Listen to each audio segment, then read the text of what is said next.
Give me 1 moment. And if we do have any public members, I would just like to mention that they can register to speak to the commissioners by raising their hands or using the chat box and asking all of the panelists if they can speak. First item on the agenda is the call to order. So it looks like we do have, let's see. Okay, so yep, looks like we have at least 7 commissioners. Okay.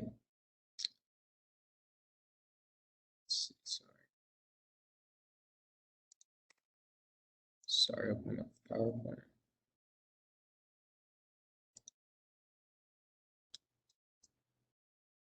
Okay, great. So the first one, just with the technology again, I would like to ask everyone to unmute if you'd like to speak and or use the chat box to the panelists to inform us that you'd like to speak. The OST team will unmute and notify each individual when they can speak. If all commissioners are unmuted for conversation, please put yourselves on mute when not talking, just to reduce any background noise. When making any motions or seconding a motion, please identify yourself so that we can have that for the minutes. And we will record all votes via the chat box, okay? Perfect. Okay. And it looks like, is it still true that we do not have any public speakers quite yet? Okay, great. So no public comments as of yet. So the first item, or the next item, will be the announcement of quorum. So we will take the roll call attendance for the record. Let's see. Do you think it would be better to handle this via the chat box or raising hands?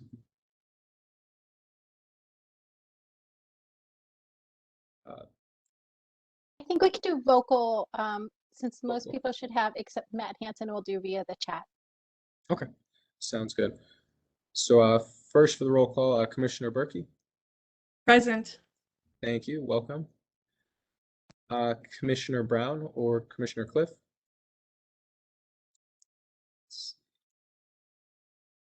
Okay. Gotcha, so it looks like they're not present today. Commissioner Crump? Let's see. Looks like she dialed in on the phone. Can you hear me, Commissioner Crump? Yes, present. Wonderful, thank you. Good to hear from you. And it looks like Commissioner Jerido will not be here today. Commissioner Harding? Looks like she's in on the phone. Commissioner, I'm here. I'm sorry. I'm here. Thank you. No problem. Good to hear from you. And we have Commissioner Hill. Are you here today? No, he was excused. Gotcha. Okay. Thank you. Let's see. And Vice Chairman Holland is currently out for his wedding today. Commissioner Jordan? She's also excused. She's also excused. Okay. Commissioner O'Neill? Here. Thank you. Good to hear from you.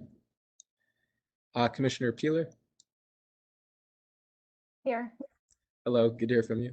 Thank you. Commissioner Siegel? It's like she's not here today. She's having some technical difficulties. We're trying to reconnect her. She was on earlier. Sounds good. Okay, thank you. Commissioner Spector? Here. Thank you. Good to hear from you. Commissioner Taylor?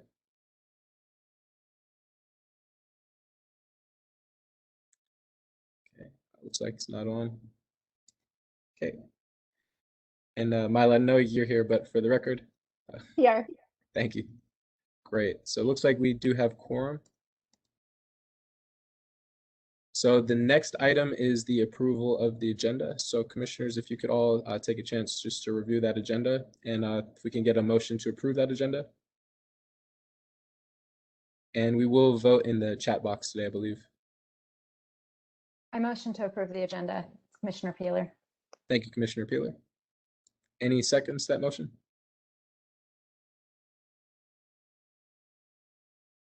The motion. Thank you. Was that Commissioner Crump? Yes, okay. Thank you for that second. Okay. Any discussion on the agenda? Okay, great. Okay, so those who approve of the agenda, please vote via the chat box, and those who oppose, please say oppose. And if there are any who abstain, please say abstain in the chat box as well.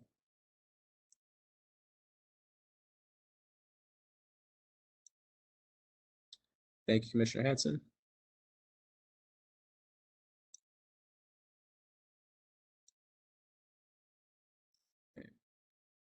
Thank you.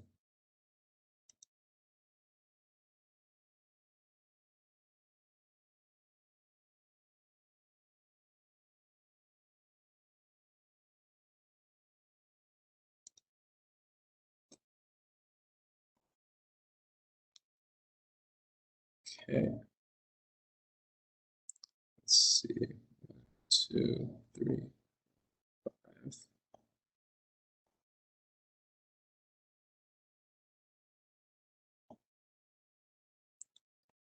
Let's see. Looks like we're still waiting on a few votes. Do you want to call them out? They might be on the phone, so it might be hard to use the chat box. Gotcha. Okay, understood. Yeah. Okay, yep. So it looks like Commissioner Harding is on the phone. Commissioner Harding, can you hear me?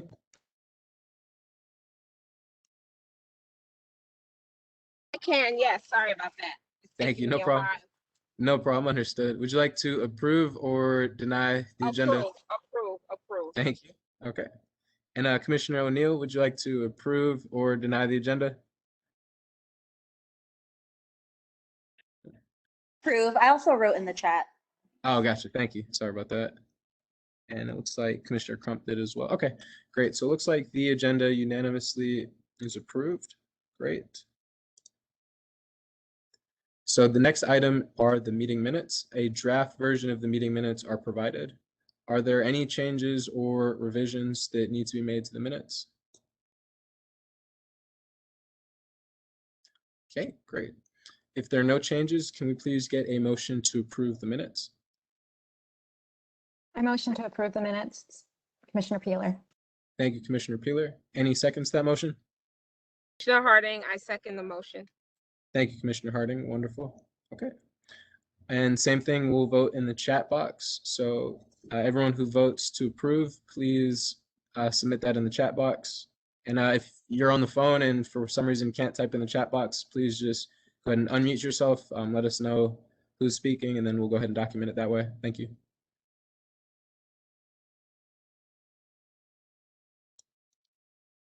Commissioner Harding, I vote yes.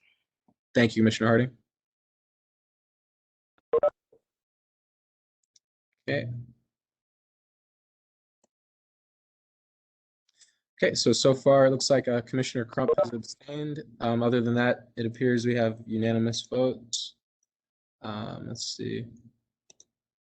Great, so the motion to approve the minutes passes. Okay. The next item on the agenda are the Office of Out of School Time Grants and Youth Outcome Updates. So Milo, whenever you're ready, I would love to hear those from you. Thank you, Chairman Peacock. We will start today's update related to fiscal year 20. And Jyotis will share some data that we had based off of a data exchange. Thank you.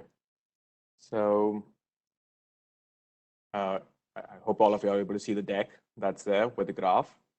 So we recently had a robust data exchange with OST, where the demographic and academic data that's collected by OST on students who attend DC public and charter schools is then connected and matched for the students who attend the programs of OST providers.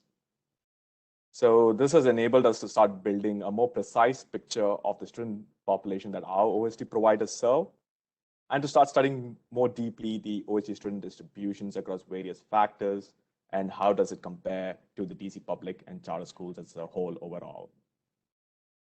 Here we are presenting one slice from this data set, and this graph provides a picture of the most recent full fiscal year FY20 of OST students on some of the common demographics reported in the district for public school students. We received data back from OSSI on 78% of the students served in FY20. I'm going to reserve diving into the nuances of data matching for a later time. But when we look at this graph, what we see is that 54% of OSC students qualify under the at-risk program, and this is about the average for the district, which is 47%. So the graphs representing OST is in the dark orange. The bars that are representing the DC overall is in green. And this is a student population that has always been the focus of the OST program's services.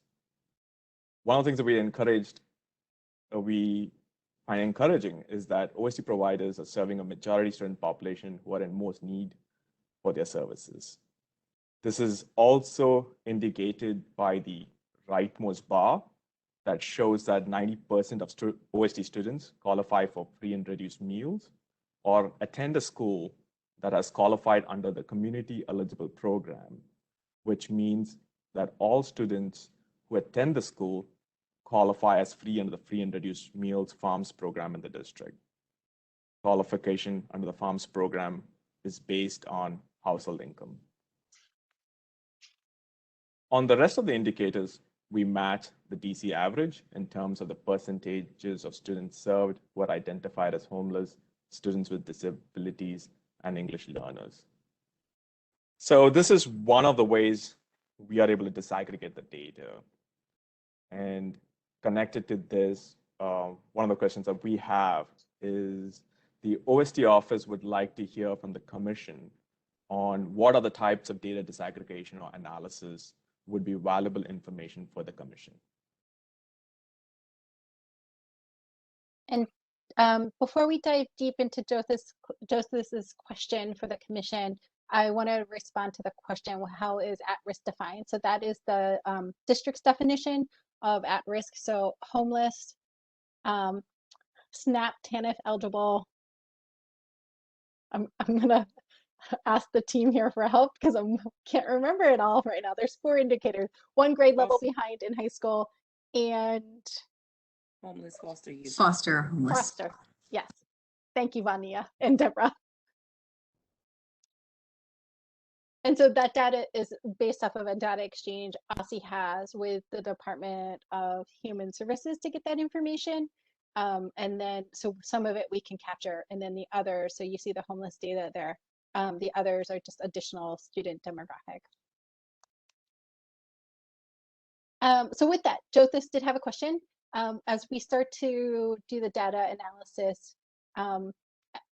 Jyothis, we're trying to take input from the commission on ways that data that might be helpful for the commission in order to think through some of the guidance you give to the OST office. So that is open for discussion.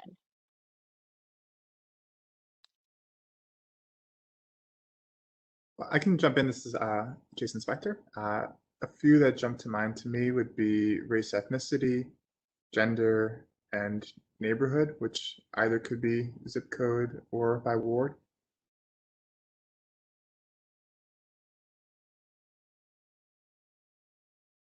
I agree. Those were the things I was thinking about too.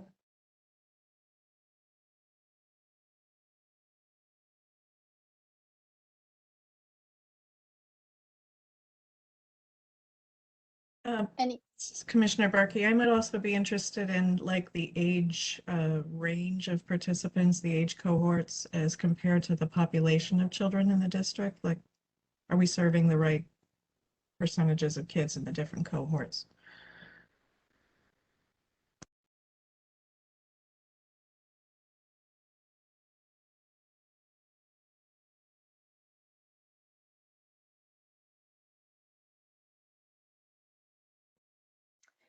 One other thought, I don't know if it's possible to do any data mapping, or I'm curious how the program site locations compare with where the students live.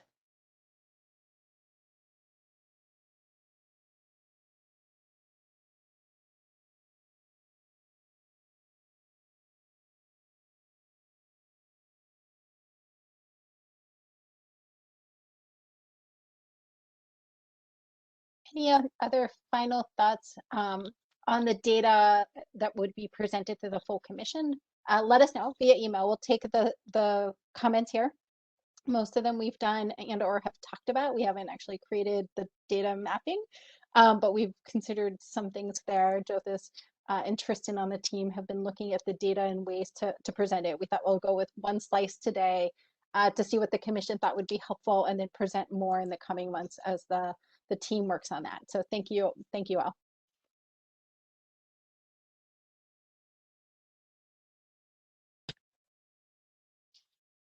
All right, good evening, everybody. Give you some updates from the Institute, but I'd like to start by reintroducing the OST quality work that we did suspend over this past year and hopefully be kicking off again this coming school year. But for young people, there's such a need for a safe and supported environment in order to learn and lead. It's a crucial part of our quality work, and it's important to change the odds for young people so we can make sure that they're prepared for college, work, and life. And the David P. Weichert Center Pyramid of Quality provides that foundation for OST programs to build a safe, supportive, interactive, and engaging environments that are foundational to youth development. As I'm sure all of you are familiar, based on decades of expert research and real-world experiences, the Weichert Center's Pyramid of Program Quality takes the abstract idea of quality and breaks it down into manageable targets for continuous improvement efforts. It's important to build a safe environment in programming. It's the first step to really improve the quality of youth experiences. Ensuring that the environment also feels supportive is the second prerequisite for creating a space where young people feel empowered to learn and lead. Once the space is safe and supportive, making it as interactive and engaging as possible rounds out the kind of environment essential to young people's ability to develop skills and reach higher order goals. The youth program quality intervention that we provide here in the district provides research evidence and experience of practitioners to improve the quality of youth experiences in OST programming. The YPQI helps in providing OST programs the tools, technical assistance, and professional development opportunities to equip program leaders and staff to create a culture of continuous improvement. And a lot of that is really based right here on the pyramid and the 4 domains. And we continue to introduce that also through our program site visits, in ensuring that many of the Weichert domains and indicators are included when we are observing programming throughout the course of the school year and during the summer programming. And next slide. And here we are, where our goals are year to date thus far. I'm happy to inform, especially after Q3, year to date, we've now hosted 80 events, and we're at 86% of our annual goal. Year to date served now is 690 unduplicated attendees. We're 10 attendees away from 100% of our goal. So currently at 92% of the annual goal. We've completed 100% of the school year grantee program site visits, and I really have to thank my team for that because that was about 92 site visits that we conducted over this very short period of time of the school year. And we're currently diving in and conducting our summer site visits as well, including we're focused on 10 sites that scored a little bit lower from the school year for part of our goals for our office. And we're going to redo a site visit and hopefully see that there's some improvement in their quality from that first visit to the second as well. And we'll keep the commission informed in regards to our progress. Thank you.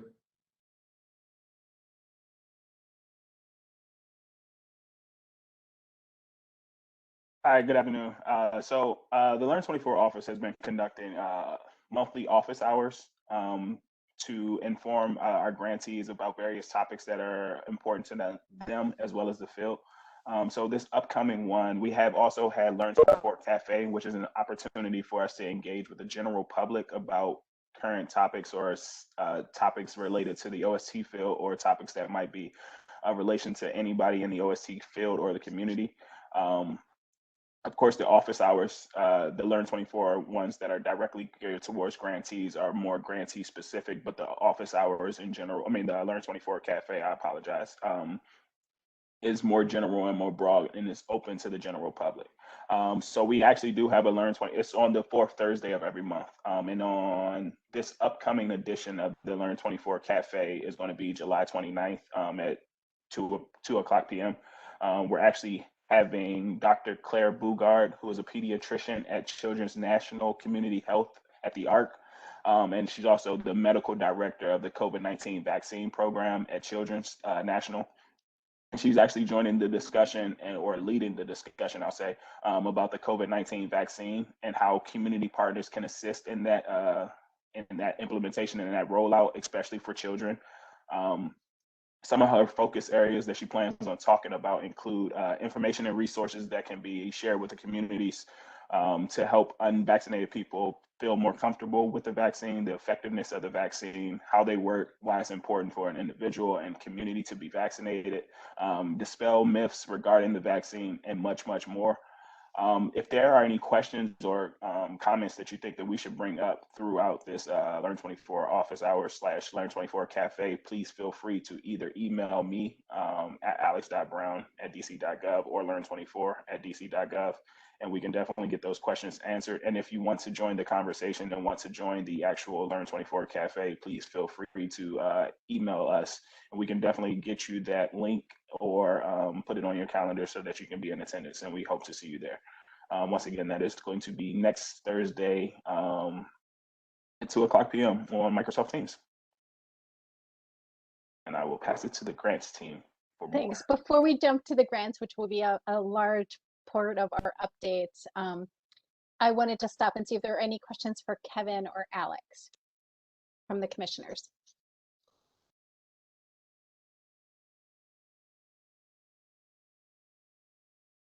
Seeing none, I'm gonna flip it then to Vania. Thank you, Mila. Okay, so we do have a large part here. We're going to provide an update today on fiscal year 2021 and 2022. So our school year grants, just to sort of ground us in the overall of our grants. So our school year grants, the OST grant is for strong nonprofit organizations that provide programming for district youth, and that's open to all nonprofits. We also have our school year small nonprofit grant, the S&P, and those organizations provide programming to district youth, but those are for organizations with operating budgets under $250,000. So just wanted to sort of ground us in that. Our school year grant, so the current school year 21, our second program reports were due June 30th, 2021. Our grant period is ending September 30th, and the final reports for school year 2020-2021 will be due October 30th, 2021. We have our summer grants. Programming is currently ongoing across all wards for summer programming. The majority of programming is in person. So we are getting, reports that programming is happening and youth are really enjoying being back together. We also had the summer supplemental grant RFA that went out that was released on June 28th, 2021, and will be closing on July 28th, 2021. I think we provided a quick overview of that at our last meeting, but those are supplemental funds for current summer grantees.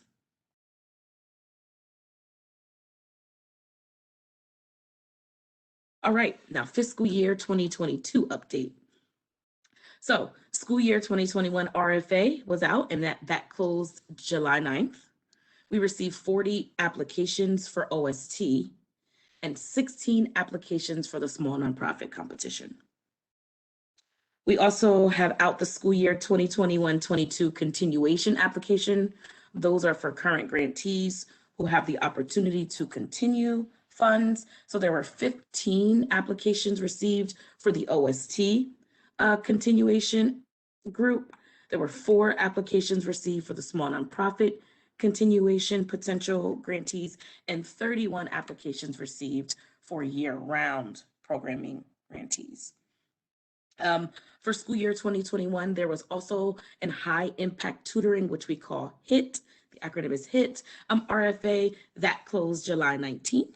And we received 17 applications for the HIT RFA. And Bania, before we flip to the next slide, there's a question. Commissioner Peeler, would you like to ask? Sure. Can you let us know how the application numbers for this year compare to previous years? So that's a great question. I don't have at this very moment the institutional knowledge to spit it out, but I can absolutely go back and get that information for you. Absolutely. Thank you. Absolutely. I would say that's pretty in line with what we had in previous year and what we're expecting. So we're looking at 50 continuations, maybe a little bit lower than we'll work with grantees on those. But for the school year, I think that's pretty on target with what we've had in the past with the way we've done sort of multi-year grants. We expect the competitions to be around that number. Great. And then Deborah, about how many awards? Oh, sorry. Go ahead. I just want to see if Deborah would agree because she has also the institutional knowledge. I do agree that the application numbers look about right. I don't have access to my VPN right now because we're on this. I can't actually look at the old files right at this second, but just from memory, yes. Okay, that's good. And just, I don't need the exact number, so you don't have to get back to me with that. I was just kind of curious in general how it compares. And then can you remind us too of about how many awards do we anticipate making? We will share that on our last slide, but we're getting there. Okay, great. Thank you. There's a question from Commissioner Berkey. Sure, I can unmute and state it. I was just wondering if the high impact tutoring organizations, the applicants for that grant, are typical OST providers that want to provide tutoring, or whether this is like an entirely new type of organization that really focuses in on academic tutoring. I don't recall from the previous presentation. The grant seeks to fund organizations who do tutoring. Where tutoring is their lifeblood and their thing. Now, it could be a new program for the organization, right? That they haven't run before, but actually tutoring organizations. Got it. Thank you.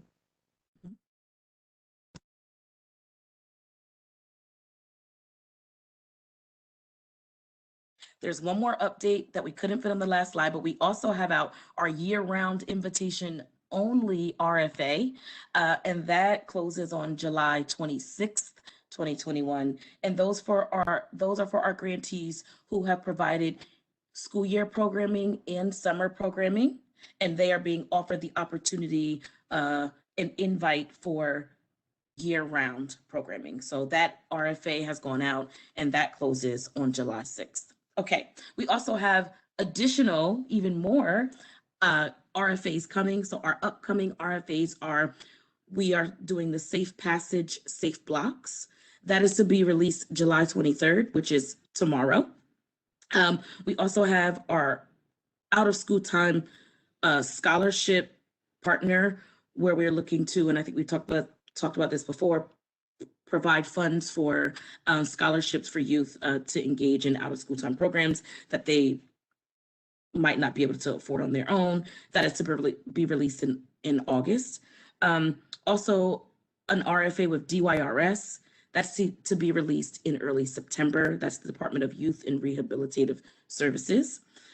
We are also looking forward to our Summer Strong. That is a familiar competition for us, but that is coming late October, and that is for our regular Summer Strong category, the small nonprofit, and that also includes the coordinating entity and those engaged grassroots organizations to provide summer camps in DHS sites for and short-term housing, facilities for youth in the summer. And then our final RFA that we'll be working on in conjunction with the funding and capacity building, or having a conversation with the committee, is for capacity building for our small nonprofits and other grantees, as we had talked about previously, to support them with some of their financials and other things.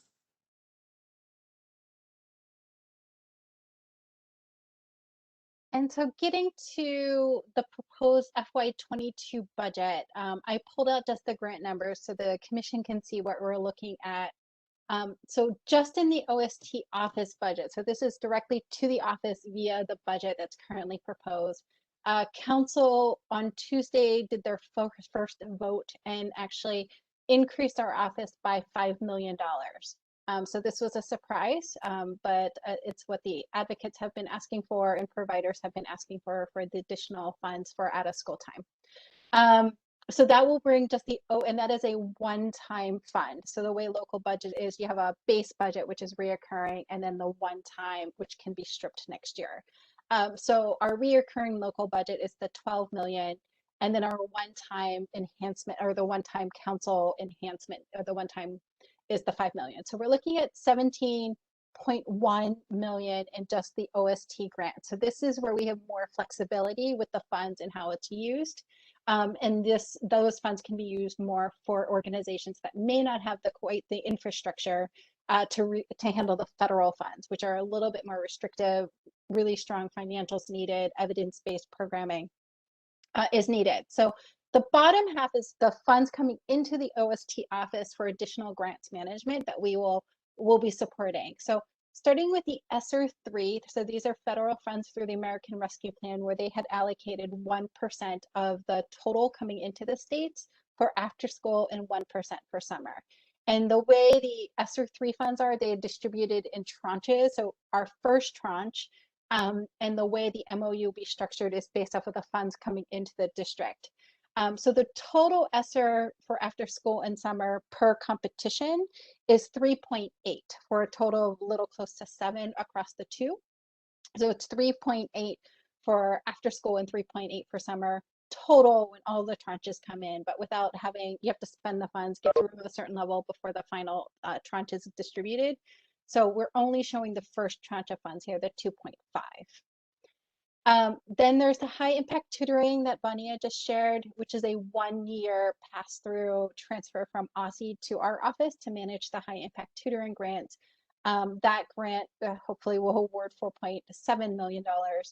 And then Safe Passage, we're working with the Deputy Mayor for Education's office and their team there for the Safe Passage grant, which is helping CBOs to get adults into the streets, caring adults to help create safe passage to and from school and after school, but also to create an after school program as needed to teach conflict resolution and reduce aggression to help reduce violence that might be happening.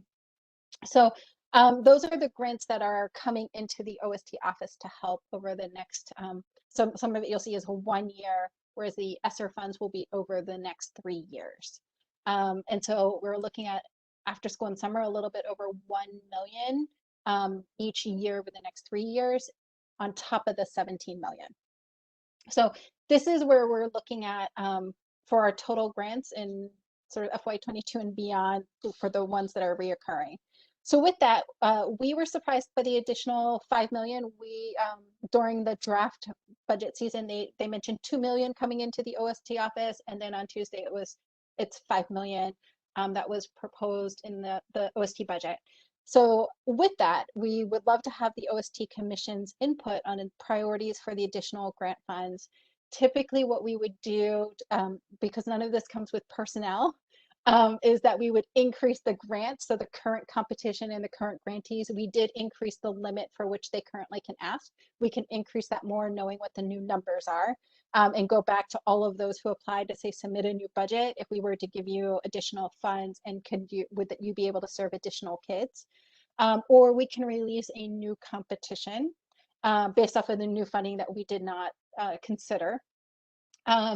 And so we wanted to take some time for the commission to provide input, just because we were surprised at the additional 3 million. When we planned accordingly for the RFA, it was based off of the ESSER funds, the OST budget, and the potential for a little bit of council money, but the additional 3 is definitely something we did not consider. So I will leave it up for discussions. So this will impact the number of words to get to your question, Commissioner Peeler, as we think about how the additional funds could be prioritized in FY22.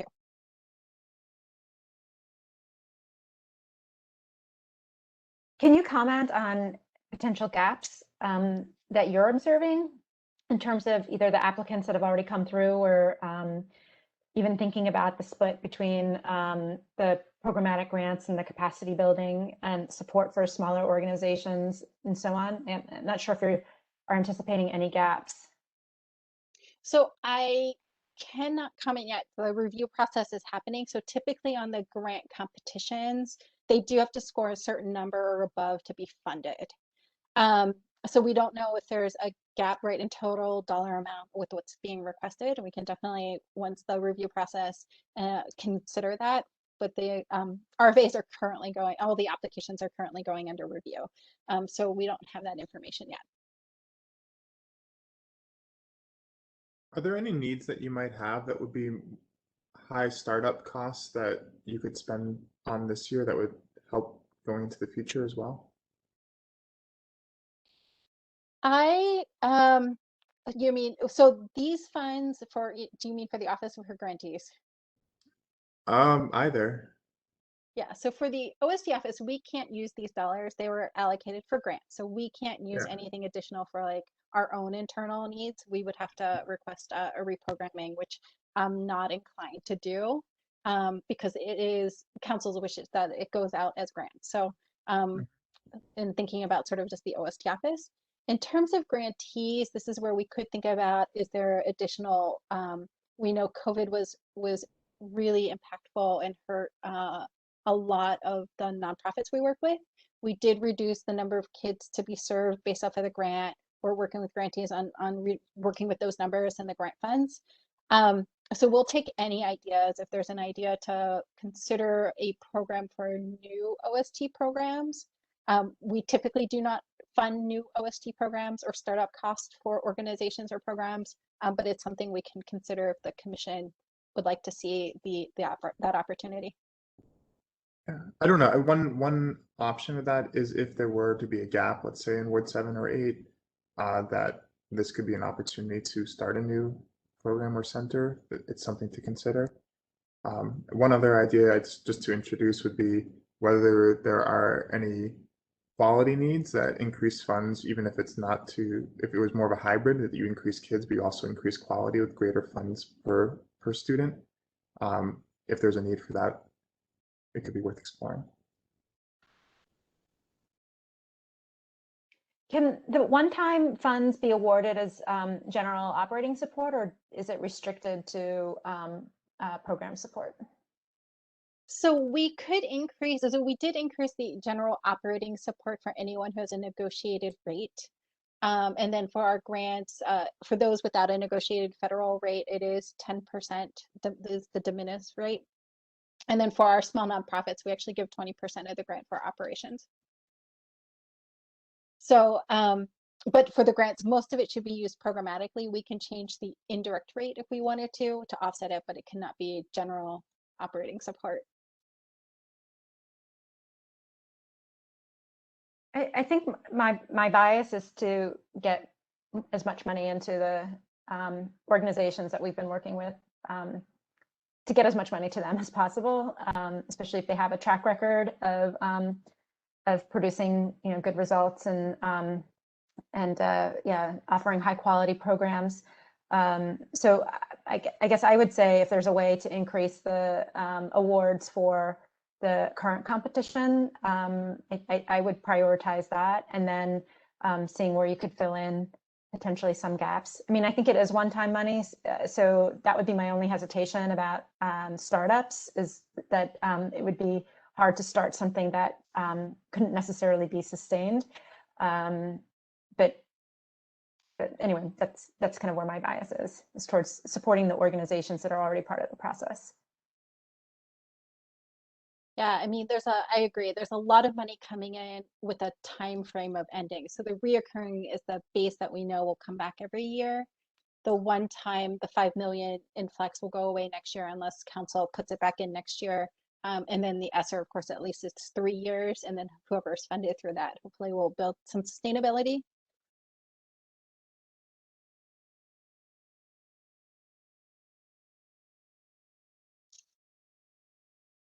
And Commissioner Hanson just put a question in the chat since he cannot, we're having technical difficulties making him join the panel. His question is, when would input on how to use the funds? So we would like to, I would say, Commissioner Hanson, within the next week or so, we need to plan, our team needs to plan out the rest of any competition as we think about it. And then see if we want to split some of the new money. We'll probably end up splitting some of the money between after school and summer, which will then increase the grant award. So we need to do a little bit of number and review of all of that. We can base that, I've heard from Commissioner Peeler. If other commissioners want some input, please let us know. But what we would likely do, and again, this is based off of the information, is look at the potential funding increase for those who make it through the competition. So the continuation award and the new competition, and see anyone that we normally would not have made the threshold, but makes the 50% cut of, like, score 50% or higher on the rubric, is typically where we say, like, that's where our funding is. Like, we don't fund anyone below that. If we can fund all the way down to 50%, that's what we would say, like, is fully funded. So we can look at that gap and see where the numbers are after the review process. But the sooner, the better in terms of thinking about FY22.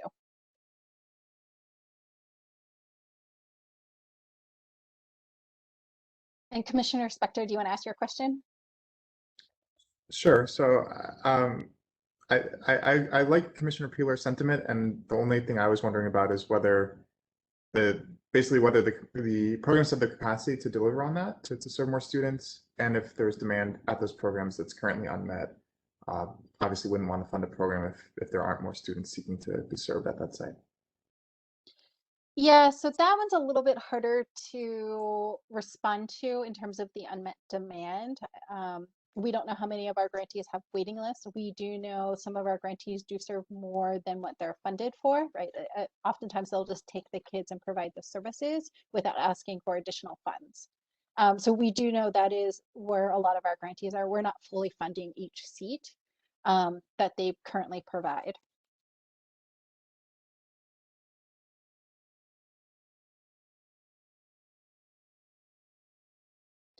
And Commissioner Hanson, thank you. Any other comments as we consider FY22? So you know how to reach me or Vania as we continue to work through this. There is a second vote before the budget becomes final, and then it will go through the congressional review. We'll keep our ears to the ground to see if it changes. It's, you know, with council and between the first and second vote, things could change. I don't know the sentiment there, whether or not it will or will not, but we'll keep listening. But to that, but as of now, we'll plan accordingly with the new details based off of the council hearing on Tuesday. I have a question about the ARPA grants.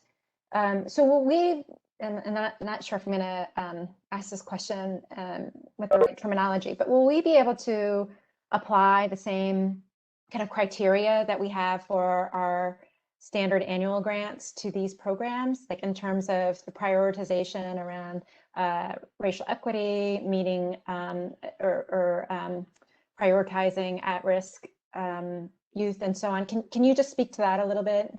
Sure. For any of the federal funds coming in through the American Rescue Plan, there is the priority from the administration to make sure it's going to populations most impacted by COVID. So they are typically asking, what are the census tracts you're using for those most impacted by COVID, is what they're looking at. So we are, from our partnership with OSSI, saying, is COVID and or the schools disengagement from school. So we know attendance has been an issue, especially in the virtual.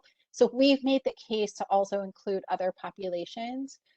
in that and saying, here's how we're defining at risk for the American Rescue Plan Fund. So those are students who have attendance issues, chronically absent or truant last year, those in the Department of Corrections or DYRS or under the care of DC as another population because they're services students with special needs. So all of those who have been impacted by COVID is sort of generally what the federal guidance is. And so we've, in the applications and all the RFAs we've asked for, is saying what population you're serving, what schools. We also know what schools have been impacted by it. Most students have seen, we know based off of the assessments, there has been impact across the board. So the case for us has been, we can make the case continuing with OST and who they're being served for the federal funds. The biggest challenge with the federal funds for our grantees is the evidence-based requirement on the federal dollars, and that the intervention for both the after school and summer has to have some evidence-based. And so that will be the challenge that we know for those who have access or would apply for the federal funds, is making sure the evidence they're citing is actually the program model they're using in order to be like a promising practice versus those who may actually have their own evaluation that has been, that has the rigor behind it, that the Department of Ed would say, yes, this is evidence-based based off of the evaluation. Commissioner Peeler, does that answer your question? Yes, thank you. You're welcome. Any other final questions? If not, I have one last announcement, not related to grants or budgets. Okay, the last thing is, we recently found out this report was published back in December of 2020. The After School Alliance reported their America After 3 report. DC was named the #1 state for after school in one of their sub-reports that they do. So they have the main report, America After 3. Then they do sort of smaller analysis. It was recently brought to my attention last month. Somehow we missed it, but we would like to inform the commission that DC is the #1 state for after school. So you should be proud.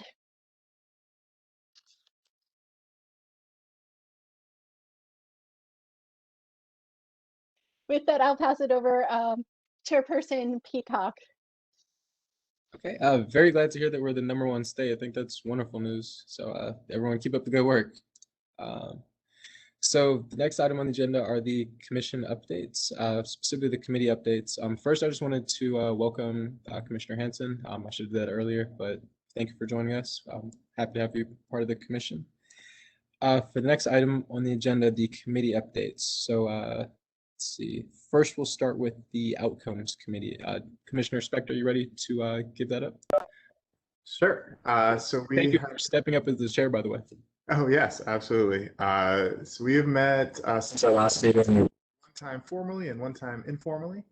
I will say we are a small but mighty team. So if you know any folks that might also want to join the Outcomes Committee, that we could certainly add a few folks to our group. But the work has been good. We reviewed the work plan that we've been working on pre-pandemic and are starting to revisit some possible updates there. There's a few projects that we're looking at that could be around potential alignment with other city agencies, including whether we could add some questions specific to after school that are going out in broader surveys, for example, with DC Public Schools. We don't know, obviously, there's that's a high task that is out of our control to a large degree, but we're exploring some things like that, as well as doing a little more grassroots exploration as to what CBOs are looking at for their own outcomes and doing some analysis there to see how we can see to capture what outcomes are already being targeted by the CBO community. Additionally, we looked at the SEO tool and are starting to see what scales we should keep and what we might want to cut. So that's work that will need to be finalized in the next few weeks because it's going out late August, I believe. So we preliminarily have recommended that there's a leadership scale that we would be looking to replace with a choice scale. It seems a little more all-encompassing. There's a second scale that we seem to think doesn't necessarily provide value to the city, but might to the CBO community. So that's something that we might be going back to the community to ask whether they would like it to stay in or not. And we're going to do some further exploration as to whether some other pieces could be included in the survey or not. So that work is ongoing, but we're making good progress.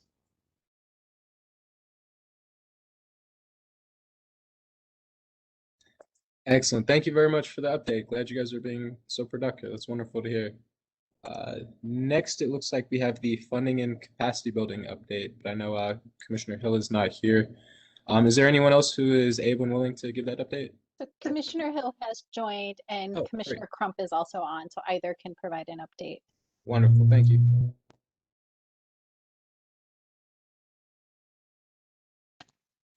Yeah, good afternoon. Sorry, I was having some serious technical difficulties. Yeah, we will reconvene our meetings on Monday, July 26th. And we hope to go into looking at our work plan as well as discussing next steps. We weren't able to previously last month scheduled, but we hope to pull everything together as well on Monday. And we're also looking at recruiting new participants for the committee. Wonderful. Thank you. And glad you're able to join us as well. Thank you. Good to see you. You too. You too. Okay. Next, we have the Quality Committee update. Commissioner Berkey, are you ready to give us that? Hi, yes, happy to do it. We had a meeting on June 29th, and we essentially went over the work plan to see what the status of different projects was. And, you know, we discovered some interesting things, that there were quite a few things that were really progressing along and or had been completed.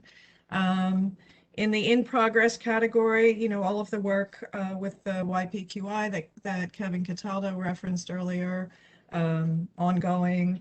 All that professional development work, posting of the landscape document that has a listing of all of the PD opportunities, that's ongoing.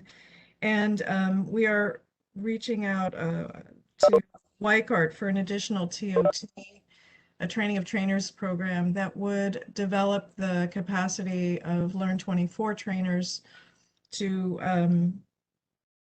train others, I guess, in the social emotional learning scales of the WYCART assessment methods. They have a whole separate focus on SEL, and we're trying to get some trainers who are capable of working with that assessment material. And then, you know, a number of things were completed. There was a quality orientation that was developed and that is consistently being used now. And in the capacity building line for the small nonprofits, there was a series of workshops that were delivered by Fair Chance, and along with some coaching for those organizations. And that project was wrapped up. And you heard from Vania Bowie earlier that there's going to be another grant competition for someone to work on capacity building. So those things, some things completed, some things are in process. A lot of good work is being done. There were a couple of things that ended up having to be put on hold, primarily due to funding issues, one of which was one that we were kind of excited about as a committee, but we wanted to develop a core of assessors of the program quality instrument that would be comprised of young people. So taking high school students primarily, training them to be assessors and going out and doing that work alongside the Learn 24 staff. That is just on hold due to funding reasons. And we also hoped to develop capacity to send some folks to professional development conferences and develop a career pathway program for the youth development certification. And that is on hold for the time being. Like the other committees, we're also looking for participation of members. We had a new member actually at the committee meeting on the 29th, but we didn't have commissioners other than myself at the meeting. So it was a small group, and I'd like to make sure that Commissioners who have members of the committee will please rejoin us or let us know if you're no longer interested in this particular committee. We are scheduled to meet again on August 24th at 11 a.m. And perhaps the timing is a bad time for folks. So if that's not a good time, we used to have our committee meetings a little bit later in the afternoons. If that 11 a.m. time is the thing that's preventing you from participating, please let us know. That's the update. Thank you very much for that excellent update. It's very informative. For the next one, we have the Coordination Collaboration Committee update. And it looks like Commissioner Brown will be giving us that. So whenever you're ready to start, thank you. I am not a commissioner. My apologies. Yeah, my apologies.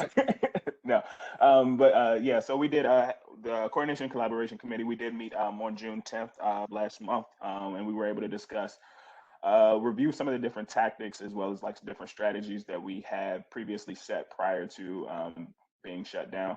And then also working through some of the different timelines and updating the timelines and our target timeline, completion dates, and different things of that nature.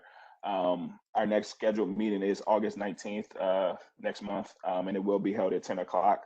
It appears we will follow the same theme as everybody else's committee. We are also accepting new applicants and people that are interested in joining the Coordination and Collaboration Committee. One of the major talking points and tipping points that we talked about and discussed last time was just working on our partnership application mapping document and strategy.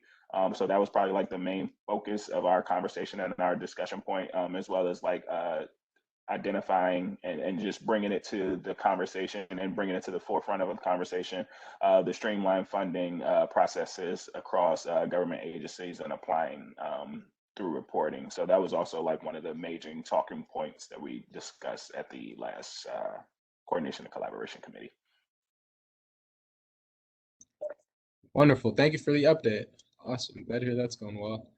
So the next thing, really, the major update is that the next commission meeting will be September 23rd, 2021, at the same time from 6 to 7:30.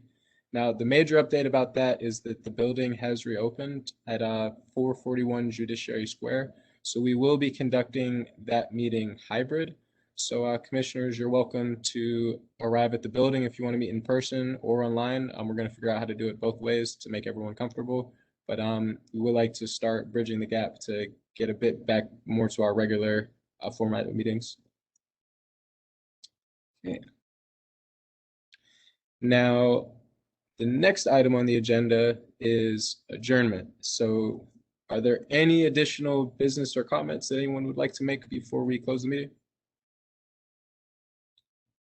Okay, great. Well, just one more time, just for everyone's record, our next public meeting will be September 23rd, 2021. Again, this will be both in person and virtual for that next meeting.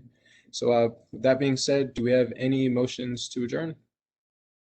I move to adjourn. It's Berkey, but I really want to say that I'm just like, it's just very impressive, all the work that the quality folks are doing, that the grants team is doing, that, you know, being recognized as a top provider. I'm just like, yay, DC. So I motion to adjourn. Thank you for that additional info with that motion. That was a wonderful motion, probably my favorite one so far. So thank you. Now, do we have any seconds on that motion? I'll second Commissioner Peeler. Thank you, Commissioner Peeler. Great. Okay, so again, we will do voting in the chat box one more time. If you don't have access to the chat box, feel free to unmute yourself and just please let us know your name when you do speak. But those who approve the motion to adjourn, please say aye.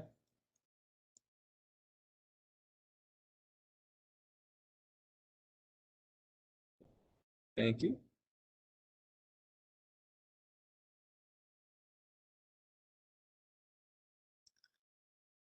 Wonderful. All right. I guess a better question would be, are there any who abstain or would not like to adjourn the meeting?